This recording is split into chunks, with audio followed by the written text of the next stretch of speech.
Amém? Quero convidar os irmãos a abrirem sua Bíblia na primeira carta de Paulo aos Tessalonicenses, capítulo 2.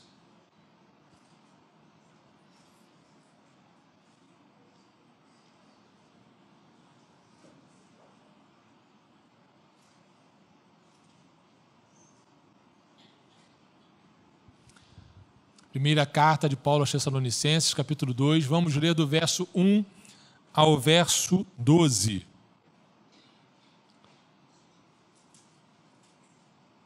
Amém? Misericórdia. Amém? Amém? Glória a Deus. Diz assim o texto: porque quero que saibais que quão grande luta tenho por vós e pelos que estão... Desculpa. Estou num texto totalmente errado aqui. Estou lendo Colossenses, ó. Agora sim. Porque vós mesmos, irmãos, sabeis que a nossa entrada para convosco não foi vã. Mas, mesmo depois de termos antes sofrido e sido envergonhados, como sabeis, em Filipos, tornamo-nos ousados em nosso Deus para vos falar o Evangelho de Deus com grande combate. Porque a nossa exortação não foi com engano, nem com imundícia, nem com malícia, mas como fomos aprovados de Deus para que o Evangelho nos fosse confiado, assim falamos, não como para agradar aos homens, mas a Deus, que prova o nosso coração. Porque nunca usamos de palavras lisonjeiras, como sabeis, nem houve um pretexto de avareza. Deus é testemunha. E não buscamos glória de homens, nem de vós, nem ainda de outros, quando podíamos ser-vos pesados, pois como apóstolos de Cristo. Mas fomos brandos entre vós, como a ama que cuida de seus filhos. Assim nós, sendo-vos tão afeiçoados, de boa vontade, quiséramos comunicar-vos não o Evangelho de Deus apenas, mas ainda nossa própria alma, porque éres muito queridos de nós. Porque bem vos lembrais, irmãos, de nosso trabalho e dor, porque trabalhando noite e dia para não sermos pesados a nenhum de vós, vos pregamos o Evangelho de Deus. Vós sois testemunhas, e Deus também, de quão santa, justa e irrepreensivelmente nos portamos para convosco os que crestes. Assim como bem sabeis, de que modo vos exortávamos e consolávamos, e cada um de vós, como o Pai faz a seus filhos, para que vós andasseis dignamente diante de Deus, que vos chamou para o seu reino de glória. Amém? Vamos orar. Pai, quero mais uma vez entregar a sua igreja e a minha vida diante do Senhor. Senhor, tira todo o agravo que possa ter nos nossos ouvidos. Eu clamo ao Senhor que o Senhor venha apenas me usar como um servo humilde e simples do Senhor nessa noite, para pregar a sua palavra da verdade, que liberta e traz transformação. Em nome de Jesus, amém e amém. Amados, no capítulo 1, vemos Paulo em constante oração e agradecimento a Deus por lembrar da fé genuína encontrada na igreja e evidenciada pelas obras que os irmãos viviam e que era fruto do Evangelho que ele anunciou à igreja de Tessalônica. Não por mero conhecimento humano, mas em seu procedimento e no poder do Espírito Santo. A gente vê isso nos versículos 1 ao versículo 5, a gente vê Paulo agindo dessa forma. Esse proceder do apóstolo fez com que os irmãos se tornassem, então, seus imitadores de Deus, levando esses irmãos a servirem a Deus pelo exemplo, né, e serem modelo para as igrejas que estavam ao redor, as igrejas daquele tempo, no mundo. Então, E a gente vê isso, que isso também fez com que o ministério do apóstolo Paulo fosse reconhecido positivamente. A gente vê isso no versículo 9. Pois por conta da pregação de Paulo, eles haviam deixado seus ídolos para servir o Deus verdadeiro e aguardar a volta de Jesus Cristo, que os livraria da ira vindoura. A grande ideia do capítulo 1 é que Deus usa seus servos no poder do Espírito Santo para pregarem o Evangelho, promovendo transformação e para tornar vidas transformadas em exemplo de conduta cristã para outras vidas. Então, essa é a grande ideia quando nós lemos o capítulo 1 da primeira carta de Paulo aos Tessalonicenses. Essa é a grande ideia desse capítulo para nós. Então, após exortar e após o capítulo 1, expressar esse seu contentamento, o apóstolo Paulo expressar esse contentamento com a igreja de Tessalônica, por aquilo que foi realizado no meio dos irmãos, das pessoas, a gente entra então no texto que a gente acabou de ler. E a grande ideia desse texto é que as oposições devem servir de encorajamento para que o evangelho que confronta o pecado seja pregado em cuidado e sincero amor, a fim de instruir aqueles que recebem a uma vida prática no temor de Deus. Então, tudo que nós lemos, a grande ideia do que nós lemos é exatamente isso. E a partir dessa grande ideia, o meu objetivo nessa manhã, juntamente com os irmãos, é discorrer sobre as situações que ocorrem nessa passagem e que envolve exatamente a pregação do Evangelho. Partindo desse pressuposto, as oposições devem servir de impulso ou encorajamento para pregarmos com ousadia o Evangelho que confronta o pecado e não acaricia o ego humano. A gente vai ver isso exatamente dos versos 1 ao verso 4. E a gente vai ver como Paulo inicia falando daquilo que acontecera com ele lá na igreja de Filipos. Quando nós vemos aí o versículo 1, a partir do versículo 1, ele diz assim: porque vós mesmos, irmãos, sabeis que a nossa entrada convosco não foi vã, mas, mesmo depois de termos sofrido e sido envergonhados, como sabeis em Filipos, ele está se referindo aqui a uma situação que aconteceu, que está relatada lá em Atos, no capítulo 16 de Atos. Capítulo 16 de Atos, a partir do verso 12, a gente vê que Paulo ele chega à cidade de Filipos, ali ele vai para um lugar onde as pessoas costumavam orar, encontram as irmãs ali reunidas, e ele começa a pregar, e ali é a conversão de Lídia. E após esse momento, Paulo, a partir do verso 16, ele encontra então aquela menina que tinha um espírito adivinhador, e que sai falando, toda vez que Paulo e Silas estão pregando ali na cidade, ela fala: olha, ali estão os servos do Deus Altíssimo, ainda lá no capítulo 16, a partir do verso 16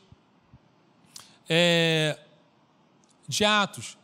E Paulo se irrita com aquilo profundamente depois de uns dias e expulsa o demônio daquela menina, e ao expulsar o demônio daquela menina gera um grande transtorno.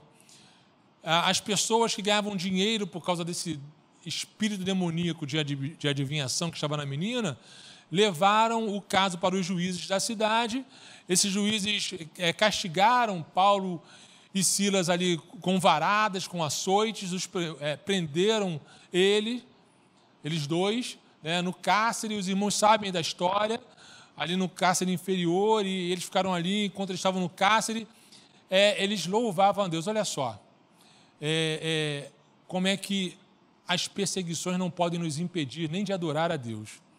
A gente vê Paulo e Silas passando por momentos difíceis ali, sendo perseguidos em Filipos, apesar do evangelho ter sido pregado ali, de haver conversões, mas onde há pregação, há conversão, há confronto com o inferno e há perseguição. Mas Paulo está dizendo assim, olha, nem isso tudo que aconteceu foi motivo para eu não pregar o evangelho em Tessalônica. Lá na prisão, Deus ainda opera pelo seu Espírito através da vida de Paulo e Silas, que quando oravam, né, o cárcere abriu, houve um terremoto ali, o carcereiro ficou perdido, olha o que aconteceu, queria se matar, e os irmãos conhecem a história, houve ali a conversão do carcereiro, dos seus familiares. Depois desse momento, eles então resolvem soltar Paulo e Silas seguem para Tessalônica. Então, dentro desse confrontamento, dentro dessa perseguição, nem isso serviu de empecilho para que Paulo chegasse a Tessalônica e pregasse o evangelho àqueles irmãos. E muitas vezes, amados, nós somos tentados a pararmos por causa das perseguições, por causa das provações, por causa das adversidades. A gente fica tentando achar um momento certo para falar, um momento certo para pregar, um momento certo para expor a palavra de Deus e para falar quem Deus é, sobre quem Deus é. Mas esses momentos devem servir de alavanca para a gente. Não para a gente parar, não para a gente estacionar. Porque momentos difíceis, momentos de perseguição sempre vão existir. Mas a palavra de Deus, ela tem que ser o alicerce da nossa vida, até em meio a esses problemas, situações que trazem desconforto para a gente. Nem sempre vai ser confortável pregar o evangelho, amados. A gente vai achar oposições. E quando essas oposições chegarem, em vez de a gente paralisar, a gente fala, não, agora é sinal que está fazendo efeito. Amados, o inferno não vai agir, não vai operar contra nós, se a obra do Senhor não estiver sendo feita. Não vai ter motivo. Agora, quando nós somos operosos em Deus, aí vai vir levante. Não tem jeito. Não tem como eu ver o endemoniado e deixar o negócio parado ali. Não tem como eu ver um espírito adivinhador numa pessoa e achar que é normal. Não é profecia, não é espírito de Deus, é um espírito imundo. Eu preciso ser usado como voz profética e como vaso do Deus Altíssimo, servo do Deus Altíssimo, para que um milagre seja operado na vida de alguém. Assim como foi operado lá em Filipos, estava sendo operado aqui na vida dos irmãos de Tessalônica. As adversidades não foram suficientes para parar e para apagar a alegria que Paulo e Silas sentiam. Muitas vezes, coisas mínimas fazem com que a gente perca a alegria da salvação que nós temos em Cristo Jesus. A gente sempre fala que o cristão ele pode ficar triste, não tem nenhum problema nisso. A gente não vai ficar rindo o tempo inteiro. Há momentos em que a gente vai passar por dificuldades. Mas temos um Deus que supre em Cristo Jesus tudo aquilo que nós precisamos. E Paulo sabia disso. Por isso ele não se abateu. Por isso ele não paralisou. Ele fala, foi em luta, foi, mas eu cheguei até aqui. E eu cheguei até aqui, o evangelho que eu preguei para os irmãos não foi em vão. Não foi em vão. E ele falou isso, né? E se os irmãos recordarem daquilo que nós estudamos, que nós ouvimos no capítulo 1, a igreja lá era referência para outras igrejas, a igreja de Tessalônica. Valeu a pena. Todo esforço que nós fazemos em Cristo vale a pena. Vale a pena, a gente não faz esforço em vão. Né? Lá em Romanos, no capítulo 8, verso 28, olha só como é que os problemas têm razão, amados. Só que é um verso conhecido, olha o que Paulo diz. E sabemos que todas as coisas contribuem juntamente para o bem daqueles que amam a Deus, daqueles que são chamados segundo o seu propósito. Quem falou isso foi o mesmo Paulo, o mesmo apóstolo, que foi açoitado. Foi o mesmo apóstolo que foi preso. Foi o mesmo apóstolo que foi mordido por serpente. Foi o mesmo apóstolo que passou privações. Mas ele não falou assim, todas as coisas posso naquele que me fortalece.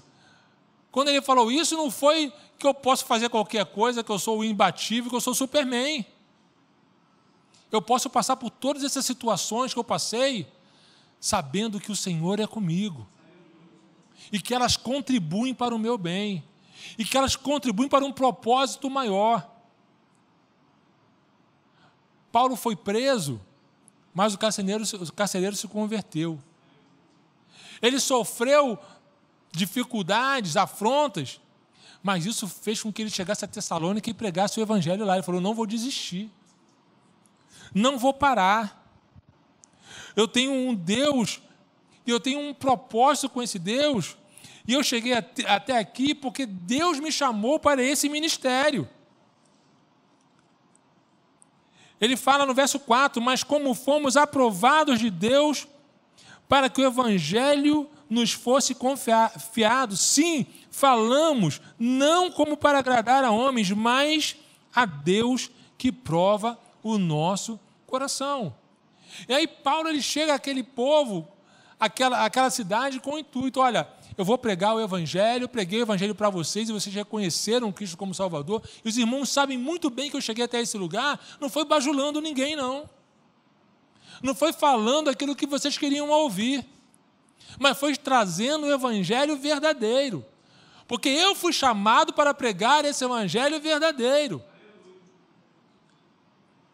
Ele fala, olha, eu cheguei até aqui porque Deus me trouxe até aqui. No verso anterior, no verso 3, ele vai dizer, olha, não foi a pregação que eu fiz não foi baseado em erros, não foi baseado em doutrina humana, não foi para poder ganhar dinheiro. Ele fala, como apóstolo, eu até poderia ter exigido dos irmãos que me ajudassem, mas eu não fiz isso. Eu cheguei até vocês com autoridade no Espírito Santo, pregando o evangelho de verdade. Muitas vezes, amado, nós somos paralisados em trazer uma verdade porque a gente não quer confrontar nosso amigo. A gente quer ficar bem. Nós, seres humanos, temos a mania muito ruim de querer ficar bem com todo mundo. Não é verdade? A gente não gosta de... poxa, vamos evitar confusão? Vamos evitar problema? Senão ela costuma falar assim, eu já tenho problema demais, eu estou zelando para a minha vida aqui. Eu estou com problema demais. Só que a gente, com relação a Cristo, com relação ao Evangelho, a gente não pode ter milindre. Você está entendendo? Não pode ter milindre. Não pode parar para falar aquilo que desejam ouvir de nós. Mas precisamos parar para falar aquilo que a palavra fala sobre quem Jesus é. E sobre quem nós somos nele. E como nós devemos andar nele. Paulo chegou naquele lugar pregando um Cristo que eles não conheciam. Os irmãos vão lembrar anteriormente que ele falou assim, olha, eles ouviram falar de como vocês foram libertos dos deuses que vocês serviam para servir ao Deus único e verdadeiro. Ele não chegou lá de mansinho, como a gente diz, comendo pela beirada. Não. Ele chegou confrontando o pecado. O evangelho que nós pregamos, eu não estou falando do pastor, eu estou falando da igreja do Senhor, precisa manifestar, precisa pregar, precisa evidenciar. É um evangelho que confronta o pecado. Não é um evangelho coach que fica amaciando o ego das pessoas, porque o evangelho não diz respeito a nós, diz respeito a Ele. não foi feito para massagear nosso ego. A pessoa menos importante nessa história sou eu e é você. A pessoa mais importante nessa história é aquele que derramou o seu sangue em meu favor e em seu favor. É por isso que é sobre ele, não é sobre nós. E não podemos perder as oportunidades. Eu estava falando com a pastora Margarita na sexta-feira. Dificilmente tem uma oportunidade dessa, mas quando eu tenho, eu tento aplicar. Né? Eu estava ali no atacadão, na fila dos frios. Aí a menina que estava servindo lá os frios, colocando para pesar, estava cantando louvor, falou assim, preciso voltar para a igreja. Foi minha deixa, né? Eu falei, e você não voltou ainda por quê? Está esperando o quê? Ela, Eu falei, daqui a pouco Jesus está voltando, e quando ele voltar, meu irmão, não tem mais jeito não, hein? Aproveita enquanto você ainda tem oportunidade de ir para o céu, porque se ele voltar e você não estiver em Cristo, é inferno. Atrás de mim estava uma macumbeira, né? Com aquele negocinho na cabeça, coisinha no braço aqui. Aí ela, não, mas ele é bondoso. Eu falei, ele é bondoso. Aí ela, ainda dá tempo. Eu falei, dá. Você sabe quando ele vem? Está na hora de você se arrepender e voltar. Aí eu dei a mão para ela e falei assim, Deus te abençoe. Larguei e fui embora para ela pensar. A gente não pode deixar de falar a verdade. Muitas vezes a gente se cala, amados. Mas não pode. Eu tenho uma prima que é católica toda a vida. Mas toda vez que eu vou na casa dela, eu falo de Cristo para ela, e se eu tiver que confrontar os santos delas, eu confronto. Ela diz que me ama. Eu creio que é verdade, mesmo eu confrontando. Ela diz que me ama. Amados, nós não fomos chamados para sermos qualquer pessoa nessa terra. Eu não estou falando aqui que a gente é o melhor dessa terra, vai herdar o melhor dessa terra. Eu estou falando que nós servimos um Deus que é santo, que exige de nós santidade, que nós recebemos o evangelho puro e verdadeiro, e esse mesmo evangelho que nós recebemos é o evangelho que nós precisamos pregar. É o evangelho que nós precisamos anunciar. Ele não é pregado só do púlpito. Ele é pregado na nossa vida, no nosso dia a dia. Cada vez que eu abro a boca para falar para alguém de quem é Cristo, eu preciso anunciar um Cristo que Ele quer de nós uma vida diferente. Ele quer que nós deixemos os ídolos para servir somente a Ele como o único e suficiente Salvador. Chega de dizer aquilo que as pessoas querem ouvir. Eu estava falando na classe no outro dia, comentei com alguns irmãos. Eu não costumo ir a outras igrejas, amado. Eu tenho uma dificuldade muito grande. Eu gosto da minha igreja. Gosto da minha igreja por quê? Não é só porque tem as pessoas que eu conheço aqui, não é porque eu sei que aqui tem palavra, que eu vou ser alimentado. Mas eu tive a oportunidade de ir em algumas igrejas da Parede Preta. Não que eu tenha alguma coisa contra a Parede Preta, não. Mas que é um evangelho que não diz nada de Cristo, que não confronta o pecado. Eu não estou falando de ouvir falar, eu estou falando porque eu fui. É um evangelho que massageia o ego das pessoas. Que o ser humano está em primeiro lugar, o homem está em primeiro lugar. Quem tem o primeiro lugar na igreja é aquele que deu a vida pela igreja. Não sou eu e não é você. Então o nosso sentimento deve ser: sinto muito se você não gostar do que vai ouvir. Eu não estou aqui para agradar a homens, eu estou aqui para agradar a Deus. É simples assim. Mas tem que ser tão duro? Tem que ser, porque a Bíblia diz... A gente olha Jesus como se Jesus fosse muito mansinho, né? Como se dissesse assim: Pedro, não faz assim, não. Coitadinho de Pedro. Pedro, quando se converter, ele vai ser gente boa. Né? Não, eu vejo um Jesus duro nas suas palavras. Vocês não têm fé, não?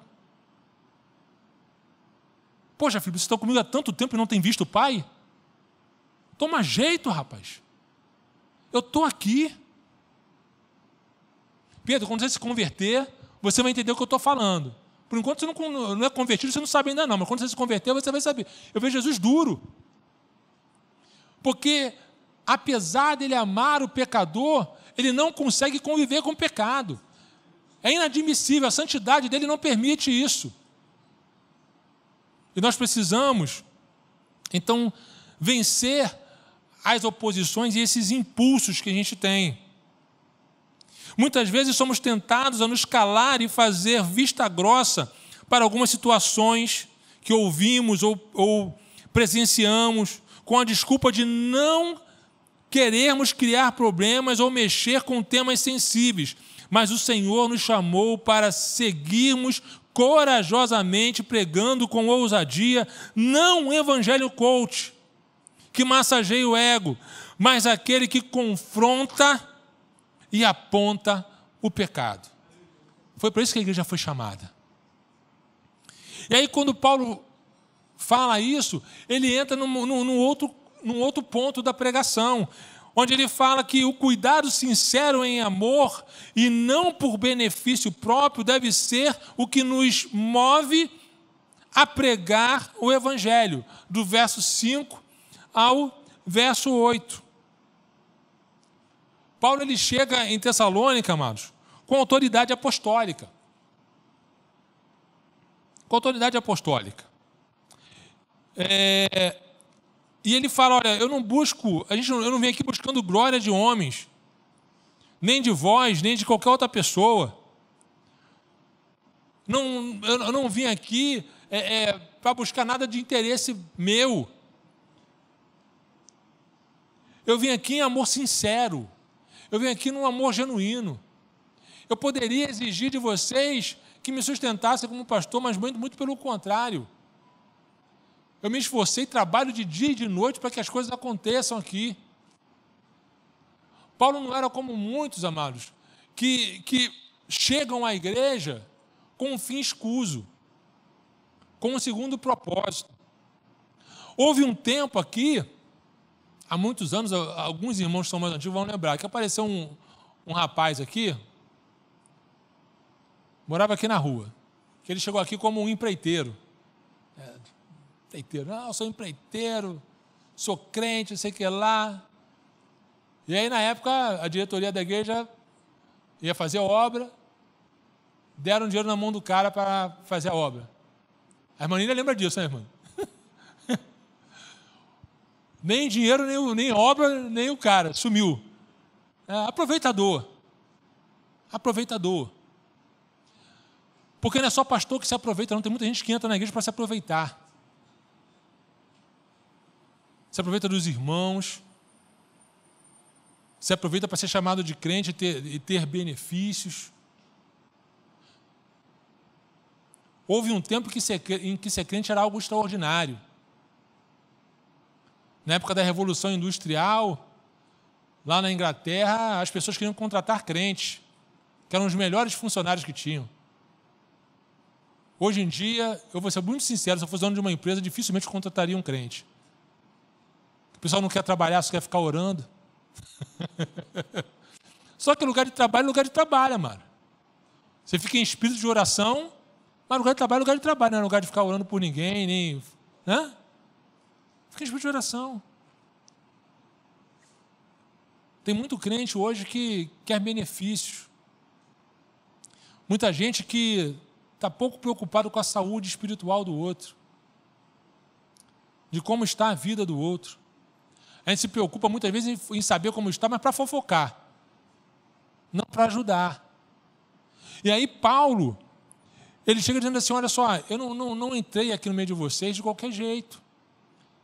Há uma autoridade sobre minha vida. Há uma autoridade reconhecida em Deus. E eu vim aqui servir vocês com o melhor, eu servi vocês com o melhor que eu tinha. A gente vê que Paulo, lá em Coríntios, ele foi ajudar Áquila, né? E Priscila por quê? Ele precisava trabalhar. Ele foi fazer o quê? Fazer tendas, pô. E o próprio Paulo, lá em Coríntios, ele vai dizer assim, olha só, aquele que não quer trabalhar, que não coma. Tem gente que quer se aproveitar da igreja, dos irmãos, que não agem em amor. A gente acha que amar é só palavra. Mas a gente já aprendeu em outras épocas aqui que amar é um propósito, não é sentimento. E Paulo, ele afirma o amor dele para com os irmãos da seguinte forma. Ele vai dizer que ele tratou os irmãos no verso 7, mas fomos brando entre vós, como a ama ou a mãe cuida dos seus filhos. Olha só, ele se compara a uma mãe que cuida dos seus filhos. Por quê? Por que ele faz isso? Porque a mãe, independente de qualquer coisa, a mãe não tá preocupada em ganhar um olhar carinhoso do filho, não está preocupada simplesmente em tirar proveito de algumas situações. Ela cuida do filho porque ama. Ela se entrega pelo filho porque ama. Não que o pai não faça isso. Os pais também amam, amém? Amam. Deus é nosso Pai e nos ama. Louvado seja o nome do Senhor. E aí ele diz assim, olha, eu amo tanto vocês que como uma mãe, eu estou disposto a dar, se for necessário, a minha própria vida por vocês. Sobre isso, Pedro vai dizer lá, na sua primeira carta, no capítulo 5, verso 2 e 3, ele vai dizer, alimentai o rebanho de Deus que está entre vós, assumindo o cuidado dele. Ele está falando isso para pastores. Não por força, mas voluntariamente. Não pela ganância do lucro, mas com o espírito pronto. Nem como senhores sobre a herança de Deus, mas como exemplo entre o rebanho. Ele está falando para pastores. Mas isso aqui cabe para a igreja do Senhor. Como um todo. Não podemos tirar proveito dos irmãos. Não podemos tirar proveito de situações para obtermos aquilo que nós desejamos como pessoas. O nosso desejo e o nosso amor tem que ser um amor voluntário. Se for necessário morrer por aquela pessoa, matar o nosso ego. Eu não estou dizendo nem morrer literalmente. É matar o nosso ego, matar os nossos desejos, matar as nossas vontades, para que o irmão viva e viva em Deus. Será que nós, como crentes, estamos dispostos a fazer isso? As nossas ansiedades, os nossos desejos, deixar isso quieto e morto, para que o nosso irmão aproveite o melhor de Deus na vida dele. Paulo está falando aqui para uma igreja nova. Uma igreja que estava crescendo na fé. E ele precisava cuidar desses irmãos. Aqueles que são mais antigos têm cuidado daqueles que são mais novos, que estão começando a caminhada na fé. Tem servido de exemplo para essas pessoas.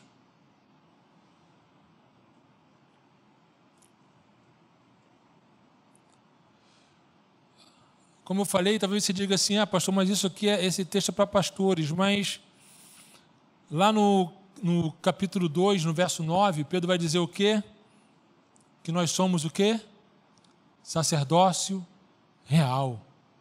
Esse texto é para a igreja.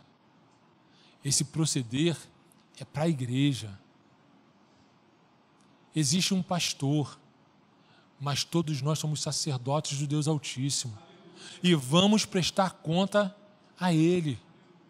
O pastor do rebanho, mas nós, como sacerdotes, vamos prestar conta de como da nossa conduta diante das pessoas e diante de Deus. O verdadeiro amor está baseado no confronto e numa entrega desinteressada. Desinteressada.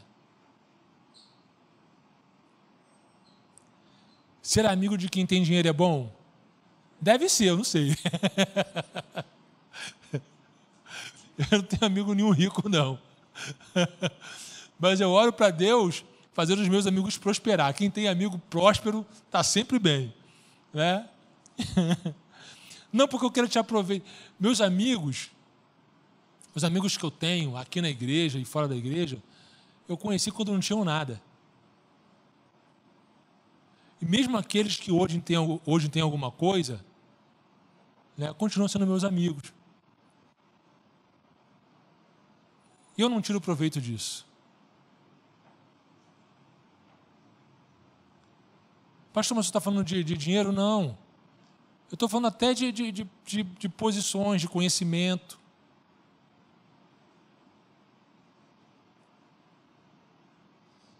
A gente tem que amar sinceramente, como Paulo ele fez aqui com essa igreja. É fazer o que uma mãe faz pelo seu filho. Muitas vezes somos levados, como cristãos, a pregar um evangelho de conveniência, para a gente poder ganhar as pessoas, a fim de obtermos alguma coisa com isso, de falarmos aquilo que as pessoas querem ouvir, a fim de obtermos algumas coisas com isso. Não digo financeiramente, mas reconhecimento, mordomias, etc.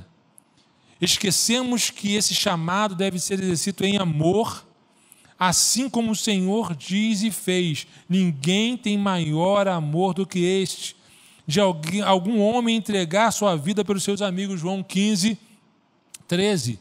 Ele entregou a sua vida literalmente por nós.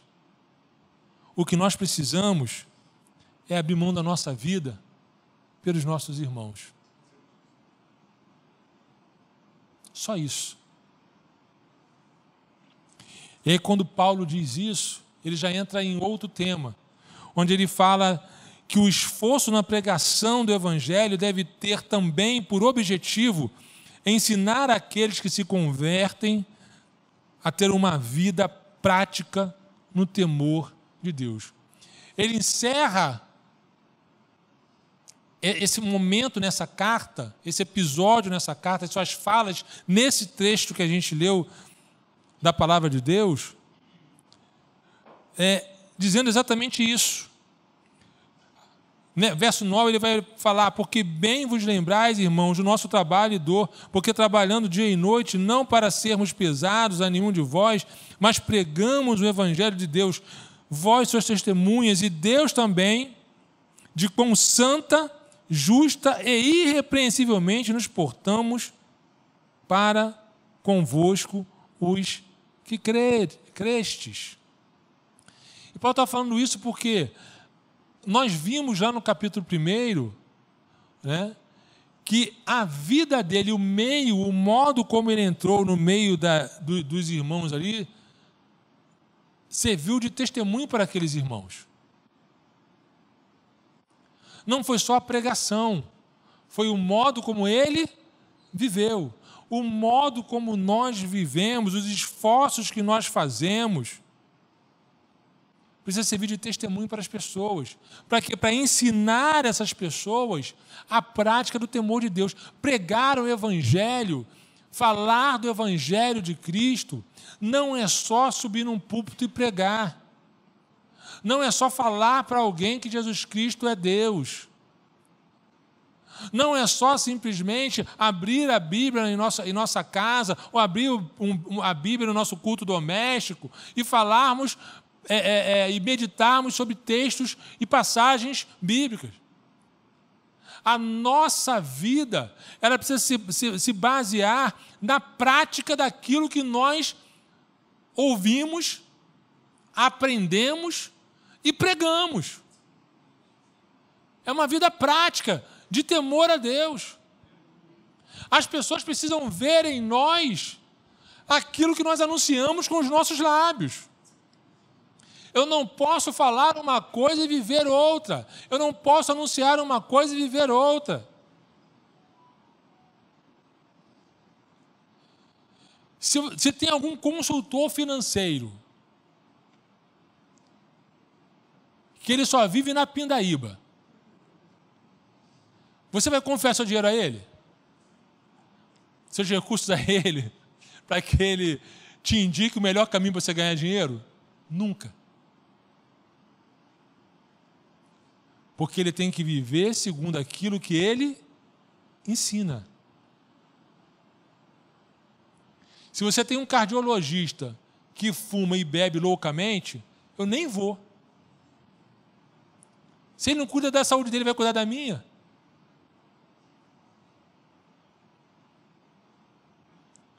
Pastor, mas o que isso tem a ver?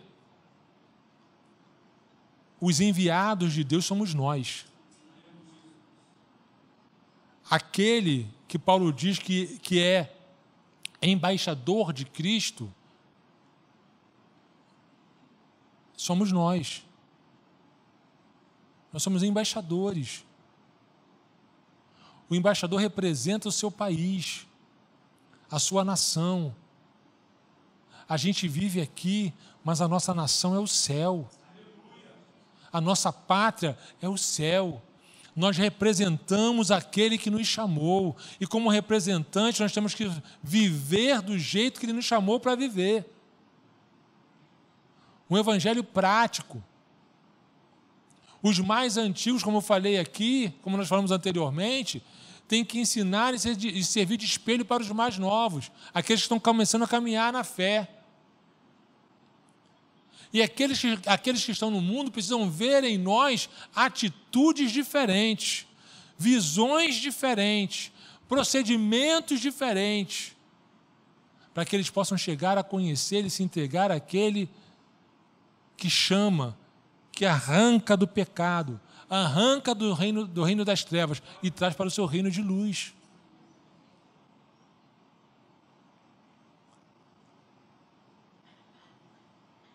Deuteronômio 6, de 6 a 7, ele vai dizer como deve ser esse proceder. E estas palavras que te ordeno neste dia estarão no teu coração. E olha o que ele fala: e as ensinarás diligentemente aos teus filhos. Aí pode ser filho biológico e hoje para a gente também filho na fé. E falarás delas quando te assentares em tua casa, quando andares pelo caminho, e quando te deitares, e quando te levantares. Ele não está falando de abrir a Bíblia e ler. Quando ele dá esse caminho aqui, ele está falando que tem que ser exemplo. E falarás dele no caminho, e falarás dele na tua casa, e falarás dele quando deitar, e falarás dele quando levantar. É viver aquilo que a palavra ensina.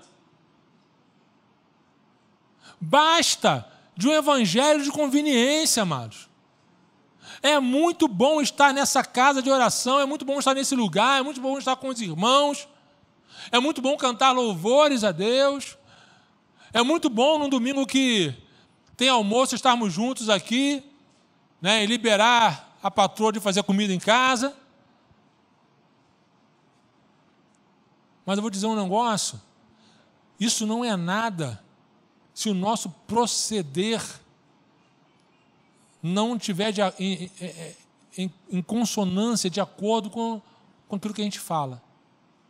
A prática precisa ser igual à teoria. Precisa ser igual. A gente ouve muito hoje, na prática é desse jeito, né? Principalmente no mundo judiciário. Né? Na prática é assim, na teoria é assim, mas na prática nada acontece como está. Né?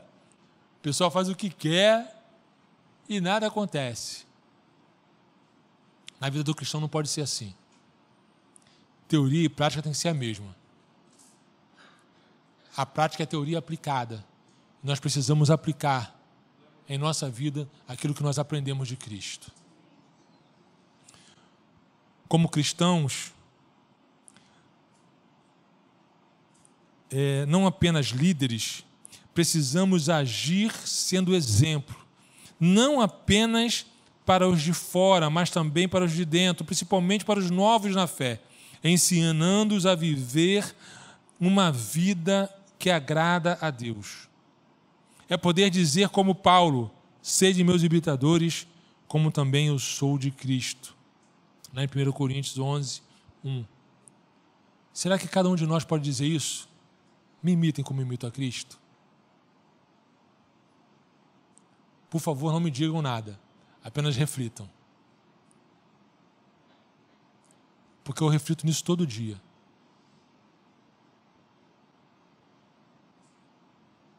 Eu não sei se eu ainda posso dizer isso, mas eu quero dizer. É algo que eu busco. Eu quero um dia poder chegar aqui na frente na igreja e dizer assim: sede meus imitadores, como eu sou de Cristo. Pastor, mas ainda tem coisa para acertar? Sempre vai ter. Sempre vai ter.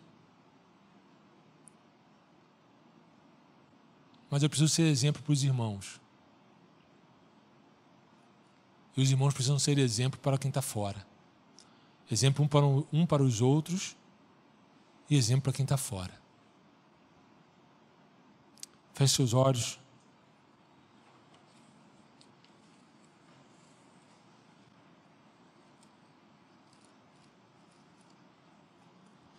O Senhor tem chamado essa igreja para um novo tempo.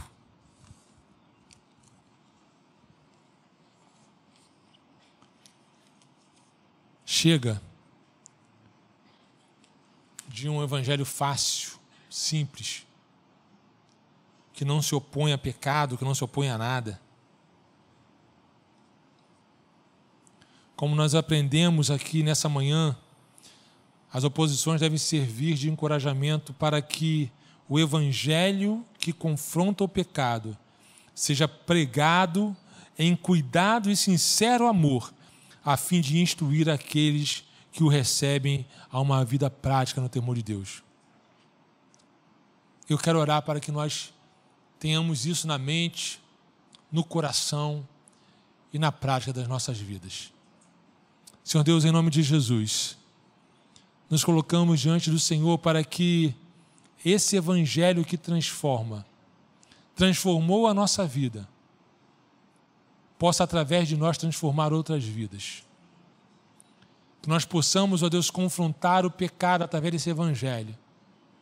Que pessoas possam ser libertas através desse evangelho, o Senhor usando as nossas vidas. E que possam, no temor sincero de Deus, mudarem o sentido, o rumo da sua trajetória, vivendo em sincero temor e tremor diante do Senhor. Nos ajude a caminharmos desse jeito, Senhor, para que possamos glorificar o Teu nome, para que o Senhor possa se alegrar em nós e para que Sua igreja cresça a cada dia na graça e no conhecimento de Jesus Cristo. Em nome de Jesus. Amém.